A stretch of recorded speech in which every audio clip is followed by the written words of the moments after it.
Good evening, everybody. It is so wonderful and blessed to see you all here with us tonight.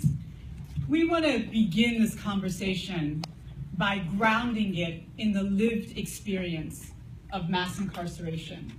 And so I am so honored to have on this panel my heroes and sheroes, those who have been through what it means to have a family member or for themselves to go through the pain of mass incarceration. Norman Brown, Ebony Underwood, Kendia Riley, and Layla Martinez. Thank you for being here. Thank you for the courage to be able to speak your truth tonight. We are honored. I want to begin by asking each of you, starting with Norman, to talk about what your own lived experience has in fact been of mass incarceration. Well, first I would like to open and thank Google for inviting us to be able to discuss a very profound and important topic of mass incarceration. To give you a little history of myself, not long ago, I had 3 life sentences without the possibility of parole. However, in July of 2015, I was given commutation, which is similar to a pardon by President Obama. I served 24 and a half years of incarceration for a nonviolent drug offense. However, my experiences of being incarcerated for that long were very dramatic. They were very educational, very heart-filling, because when you're doing time and that kind of time, what ends up happening is that you see things, you experience things that you didn't know was in yourself, and then you did not know that the human capability could be able to stand. And as you see others around you break down under this form of pressure due to draconian sentences, they fall and they crumble under pressure because injustice can breed insanity. And what happens from that is that if you're able to hold on, you don't leave that environment during that kind of time, under that kind of circumstances, without having some form of a damage cycle. And oftentimes people fail to realize the importance of what mass incarceration does, because many people go to jail already somewhat fractured due to some of our family history. So therefore, what we have to take into consideration is that mass incarceration, when you look around and you see so much hopelessness, or what it can do if you don't find some form of spirituality to keep yourself whole, if you don't watch it, you can lose your mind. Thank you. Hi, my name is Ebony Underwood. I am a creative consultant. I'm a filmmaker. I'm an advocate, and I'm also the daughter of William Underwood. My father was a very prominent music and marketing promoter in the entertainment business.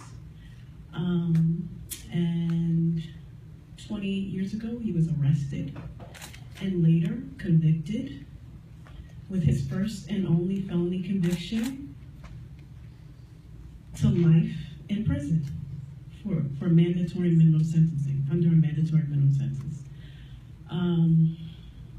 It was devastating for me and my 3 siblings. My father has 4 children. I am one of 2 daughters. He has 2 sons. And for us, our father was our hero. So for him to be ripped out of our lives impacted us in such a way that we, for many years, never spoke about it. We never discussed it. And we continue to be impacted. Having to travel more than 3-4 hours, sometimes 7-8 hours, all around the country. Because what most people don't know is that in federal prison, there's no parole. So he's been to maybe 8 different facilities all throughout the country. And financially, it's a burden time-wise, sometimes we gotta wake up at 3 o'clock in the morning just so that we can visit before 3 p.m. because visiting ends at 3 p.m. We only get to speak to him because he very in spurts because there's 300 minutes per month he's allotted to speak to us. And it's a lot of pain. You know, what they don't really consider is that of the 2.2 million people that are incarcerated, over half of them are parents. And what people don't take into consideration is that their kids are suffering. It's a lot of abandonment, it's a lot of shame, it's a lot of stigma, and it's painful. And people are walking around, minor and adult children are walking around with pain, lots of pain. And they need to be healed. And we need to think of them and consider them because nobody thinks of them. And they don't want to be pitied. They just want to be recognized and supported. Thank you. My name is Kendi O'Reilly. I'm an advocate for children who have incarcerated parents. Both of my parents are federally incarcerated. My father, originally they were sentenced in 1999 with life sentences. My father is Daryl Riley, and he currently still has life sentence. And my mother is Sandra Rucker, and she's had her sentence reduced to 2022. But I'm the advocate for the children who don't have anything anymore, that have endured suffering to the point where it takes everything from you, and then it broadcasts you to a point where you have to make everything and fend for yourself. In 99, when my parents were both arrested and taken to federal prison, the power of attorney was given to my grandparents, and I'm currently 19 years old. So from that period on up, by the time 2012, my grandfather passed away, and then my sister passed away last year, and then my grandmother passed away too. So at 17 years old, I was living in a house by myself, all alone, having to take care of bills, buy food for myself without a job, or practically anything to fend for myself. And along with being a minor, I didn't have anybody else to be there for me. And along with taking care of myself, I had to take care of my parents as well. So I'm practically the person to say that the prison and federal justice system isn't looking at they're not looking at the families. They're looking at the wrongdoing of the parents, but they're not looking at the damage that can be done to individuals or the children that are associated with those incarcerated parents. And for myself, it's a little bit more difficult because I'm looked at as the exception. I'm looked at as the individual or the person whose parents have went to prison, but has still endured to go on to college and do something with my life. But there are millions of others who have taken the wrong path and have gone into something or gone astray to the point where they're not receiving education. They're following the same path that their parents have followed, or basically falling in some sort of debauchery that they're not supposed to. So I'm the child that wants to stand up and help other children, basically the people that are the natural, the norm of incarcerated parents, to become the exception that America speaks of. Hi everyone, my name is Leila Martinez. I am a member of the National Council for Incarcerated and Formerly Incarcerated Women and Girls, as are our members as well. I'm also the program coordinator for the Beyond the Bars Fellowship, and I am a full-time student at Columbia as well. I'm someone who's formerly incarcerated, and I became first involved with the criminal justice system in 2000 when my son's father and partner at the time was sentenced.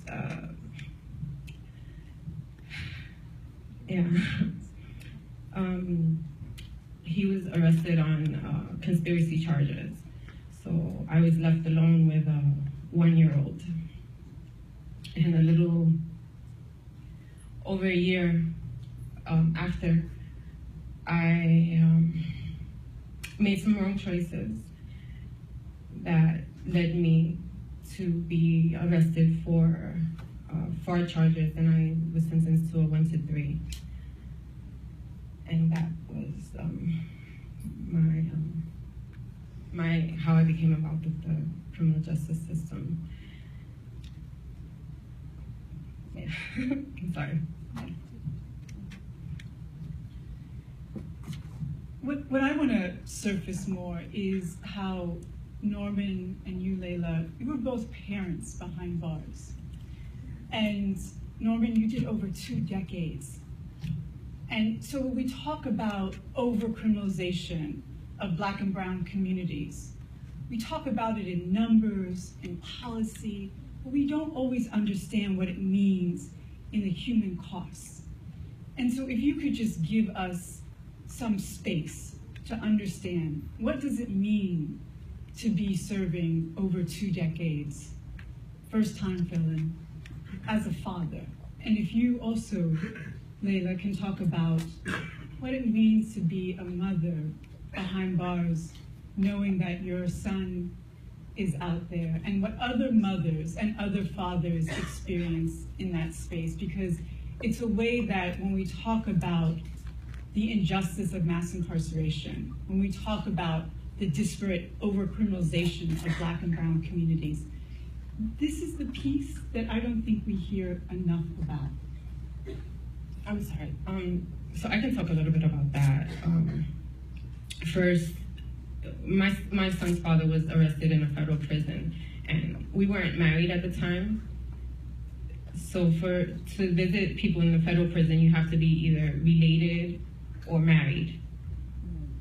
So I felt like they forced me to take my 1-year-old into a prison, because the only way that they allowed me to visit was taking my son, because he was related to him by blood, and then my son couldn't go in alone, so I was able to go in, and that's the only way.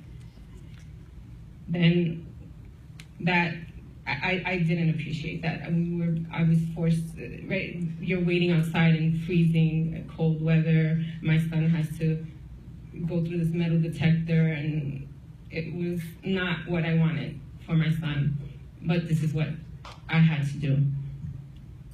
Also, I was alone. I was 25, and lost my source of support with a 1-year-old, and that's really why I decided to go into the illegal ways of earning money, because I couldn't support myself. And when I was arrested, my mom had to take care of my son. And I tried to stay at Bedford Women's Facility, even though it's a maximum security. I wanted to be there because it was closer to home. Not only that, I wanted to continue my education, and in Bedford, they gave college credit courses. And I tried my darndest to stay at Bedford, but they didn't allow me to stay. They shipped me to Albion, which is 9 hours away. So I had to make a hard decision and ask my mom not to visit. Because in order for them to go, like Ebony said, they would have to leave on Friday to see me on Saturday, and they wouldn't get home until Sunday. So it was very, very, very hard. But I made that decision, and then I would call home, though. I would call all the time, which put such a financial, it was very expensive, so it put a really big burden on my mom. But that's the only way that I had a connection with my son. So I called home. And these are things that people don't think about, right? The calls, they're so expensive, and I knew I was putting that, but I was like, I'm sorry. And I had to call. I needed to make sure that my son knew that I was still in his life, yeah. Well, to add on to that from a father's perspective is, there's no love, first thing, like a mother's love, and to hear her and to experience it is very traumatic in itself. Now, my daughter was not born when I was arrested in 1990. Her mother had just got pregnant 30 days before that. So I went through my whole entire incarceration trying to learn how to be a father from behind the wall. And that is a very complicated situation because of the fact that, you don't have the human touch. You all over America. You cannot help really in any way other than moral support, writing letters and things of this nature. So as she got older and older and older, I had to continue to pray just to make sure that she would recognize me or even accept me to say daddy. Because, and then when you have to wrap that around your mind and then go through all of those years and then come out of prison, you still have to ask her to see if she will still allow you to be daddy, because inside of the man's nature, he just needs to be able to play his role. And when he does not perform, and when he's unable to play his role, he has a sense of insecurity with this. And this is a sea of men that you see walking the compound when you look out and you see 1,500 men of all ethnicities looking out there, and you would ask yourself, all of them men have children and they're fatherless. So mass incarceration is raping our communities to the point where we're coming up fatherless and we don't have any guide. And this is why our communities are so infested with violence and self-hatred and so much death, because no one is teaching our children. They do not have the male perspective to grow up on. And both daughters and sons, they need this.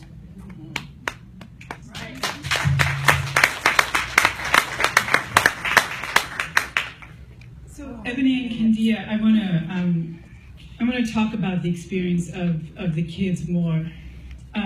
I realized that I didn't introduce myself because I was so excited to introduce you all. So I'm Malika Sadasar. I'm Senior Counsel here at Google on civil and human rights issues. But before I came to Google, I spent a lot of years going to women's prisons. And one of the most devastating experiences was to go to women's prisons where there was a visitation area, and to see that either the children could not touch their mothers at all, or were restricted to touching them at the beginning or the end. And so I remember one girl who wanted to just like give her mom some extra hugs, right? And was stopped. And as a new mother at the time, it was raw for me to see. And I had never thought about this part of incarceration, right? I had done all this work around maternal incarceration, but until I saw the visitation spaces in certain prisons for women, I never thought about that aspect. And so if there is something that you feel we need to know about what it is like to have your parent behind bars and how you create that connection with them despite the barriers of the prison walls. Well, for me, it's like I focus a lot on how the prison system has changed the value of $1. Because for me, last year, I was just trying to go to college and go off and basically be a practical teenager. And when my sister passed, it was like my grandmother went into like a depression. And basically it was practically because we were her only 3 daughters in a sense. And the prison system took my mother away, and then it was like in exchange for us. And then when my sister passed away, she was taken, and then I was going off to college, so I was leaving too. So once my grandmother passed, it was like I was on my own, and practically on the brink of homelessness and starvation because I didn't have anything. I ended up having to not have a relationship with my mother, or not be capable of speaking with her or talking to her, all because I could barely find $1 for myself. Nonetheless, give her $1 for 5 or 3 minutes of a phone conversation. And can you just explain that to people? Because some folks might not understand what you're saying. Tell us how this works. So in order to speak with your parents while you're in prison, in a federal prison at least, they have to receive money from home. So you have to send them a certain amount of money, where telephone calls are $1 for 3 minutes, $2 gets you 5 or 7, and then $3 is 15 minutes max. You only get 300 minutes allotted per month. You only get 300 minutes. Just 300. And then practically, once you give them the money, it's whatever money you're making, they're not considering your job or what's going on with you at home. They have to receive money from you, and then that's based off the money that you get from them. They not only use that for phone calls to mail things home, so they need stamps, clothing, food, and stuff like that. So yeah, they use it for the commissary. I would consider mass incarceration to be a tsunami that has catastrophically destroyed communities and ripped apart families. For my siblings and I, like I said earlier, we, for many years, did not speak about this. Back then, of course, this conversation was not something that you even discussed. I only just recently realized there was such a thing as children of incarcerated parents. The reason why I decided to speak out is because President Obama and a former Attorney General Holder said we have to do something around criminal justice reform. And so I said, you know what? I'm going to speak out because this may be my only opportunity for my dad to come home. He is in prison because of the war on drugs.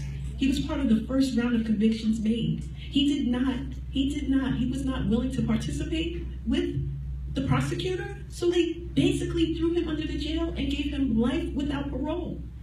And life without parole, you might as well have given all of us life without parole, because that's what it feels like. She doesn't have her mother or her father because of drug conspiracy charges. Drugs. Meanwhile, there's all sorts of drug companies now making millions of dollars off of prescription drugs. So it's like, it does not make any sense. Why? My question is this. When does punishment become abuse? What are we correcting? It's abuse now. To me, I'm abused. I'm part of the carceral state. We're part of the carceral state. We're forming a coalition now of children because we've realized there's so many people that have been impacted that are walking around and not seeing anything and dealing with this pain. Minor and adult children walking around with this pain, never speaking about it, never knowing that there are support systems out there in place around the country. And so now we're going to talk about it. We're going to speak about it. And we're going to let people know that we're suffering.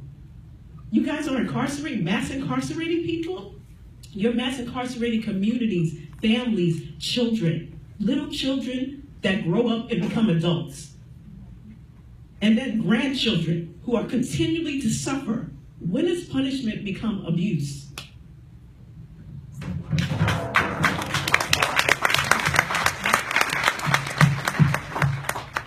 So one last question to each of you, which is that we are at this moment where at the federal level and at the state level, there's all this momentum around policy reform. How are we going to address mass incarceration? What kind of criminal justice reform can be implemented in Congress, in our legislators at the state level, to be able to change the landscape? And so I want to ask each of you, what's the one piece of legislative reform you would say must be part of, especially what's happening right now in Congress? Well, I would like to start out saying that, we took away the parole system, which means this would give you an incentive to try to do better. Because people work off of incentives. And when you're sitting in jail and you're sitting in there saying that I don't receive anything, I don't get anything, I got all of this time, there's no reason for me to become better, I'll just sit my time out and dry rot. When you sit in there and you have something such as parole, where you go to school, you can pick up trades, you can enlighten yourself, you can educate yourself so that when you get out, you will be rewarded for an earlier release date based upon your good behavior. People need incentives. And when they get incentives, they will strive higher. So I think that if I could have a voice to say anything, I think that there are many great men and women that I left behind that are a part of me. because that was a large part of my life. And to get parole for them because they have changed. Maybe not all, but I'm in no position to judge. However, there are many that can help us solve our problems if they were just given another chance. That's right. Come on. Come on. I would like to say the lack of retroactivity. My father's been incarcerated for all these years, and every single law that was used to keep him in prison has now been overturned and overruled and deemed unconstitutional by the U.S. Supreme Court. However, because there is no retroactivity with these laws, my father, as my brother Anthony so eloquently always states, it's like telling a slave, yes, your children and your grandchildren are free, but no, you have to remain a slave. So my father just sits there in legal limbo. Her father, her parents just sit there in legal limbo because the laws are not made retroactive and they don't apply to old cases. What is that? What is punishment? What is that? So I think for me it would be sentence reductions and release, or ability to like compassionate releases and stuff like that, where they need to focus more on the families and focus on what and how it's affecting the actual incarcerated person. Like for situations like myself, why allow my mother and father to still be incarcerated without even contemplating what could become of me? If I'm laying on the street with nowhere to go or nothing to eat or anybody to contact or call, I'm not capable of calling them.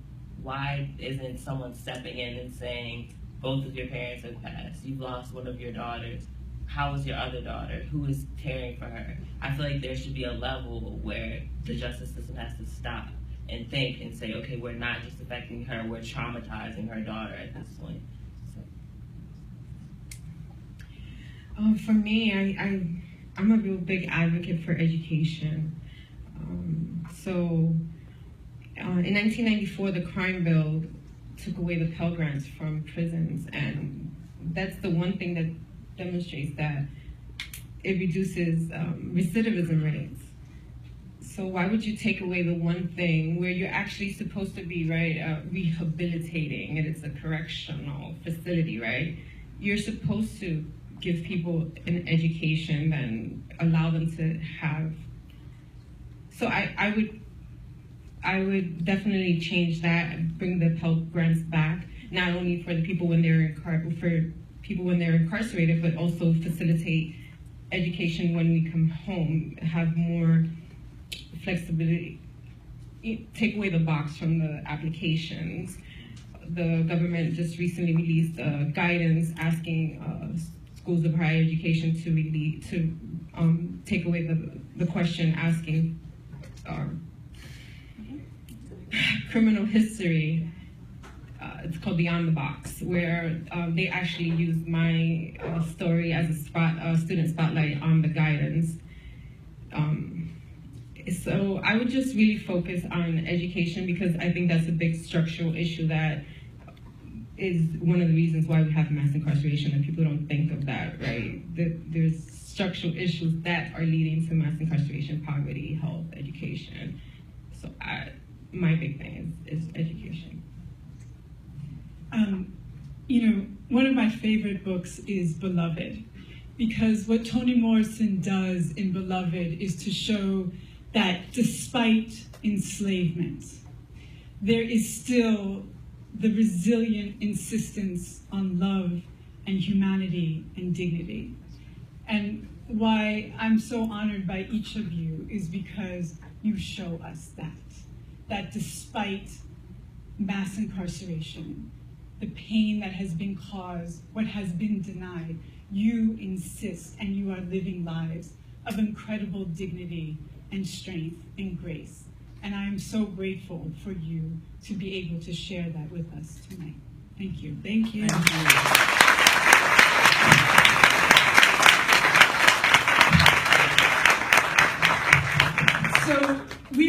be able to share with you now this amazing effort that Google did in partnership with YouTube and NGOs all over the country called Love Letters. And Love Letters are these beautiful love letters from children of the incarcerated to their mothers for Mother's Day. And we are just getting ready to show love letters for Father's Day as well.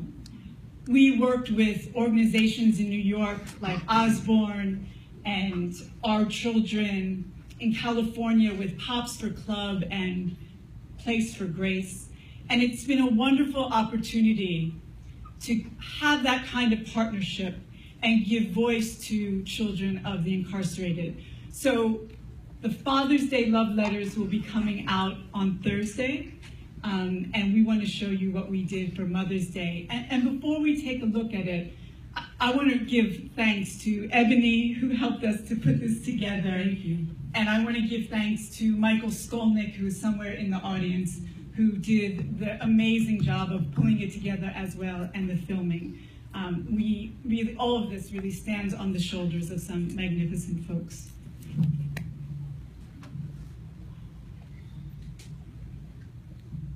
We're so lucky to spend Mother's Day together, but there are hundreds of thousands of kids whose moms are incarcerated this Mother's Day. So we wanted some kids to share letters that they wrote to their moms. Dear Mom, hi Mom, I miss you very much. I know I don't write you a lot, but this letter right here is actually pretty special. Your second Mother's Day away. I took to Facebook and posted. I love my mother. But most of all, I miss your love. I miss your hug. Every Mother's Day, I listen to all of our favorite songs. I think about you all the time. At night, when I'm getting ready to go to bed, it makes me think of the most amazing mom that I have. I'm just playing with you and sleeping with you at night. I miss your smile and I miss how you always used to say funny things on Facebook and post that. I miss how you used to walk. I can't do it.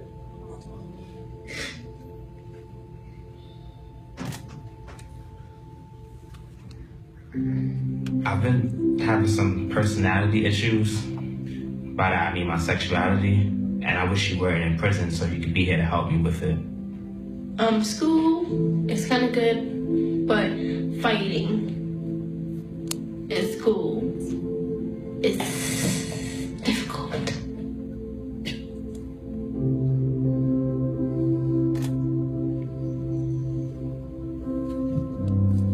Recently, I was inducted for the National Honor Society at my school. Something good that's happened to me recently is that I went roller skating. Mom, I love riding bikes because I just love riding them. Dear Mom, I will always love you no matter what happens. And I can't wait to see you. From your firstborn, Tashante. Happy Mother's Day. I love you, Mom. Sincerely, Giovanna. Happy Mother's Day! Love, Sanaya, your favorite daughter. Happy Mother's Day.